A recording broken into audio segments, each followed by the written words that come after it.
পীরগাছা ইছামতি নদীর উপর ব্রিজের নিচের অংশে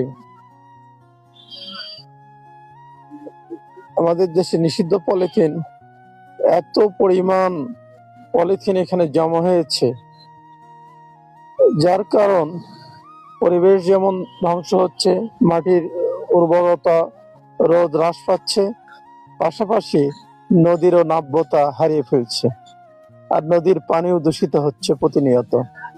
আমরা যত্রতত্র পলিথিন ফেলছি এবং এই নিষিদ্ধ পলিথিন ব্যবহার এখনো চলছে। এটা নিষিদ্ধ না করা গেলে আমাদের দেশের নদীর নাব্যতা হারাবে, মাটির ক্ষয়রোধ রক্ষা করা যাবে না, উর্বরতা শক্তি হ্রাস পাবে। দ্রুত এর বিরুদ্ধে যুদ্ধ ঘোষণা করতে হবে, সবাইকে এগিয়ে আসতে হবে। ধন্যবাদ রেজা মামুন।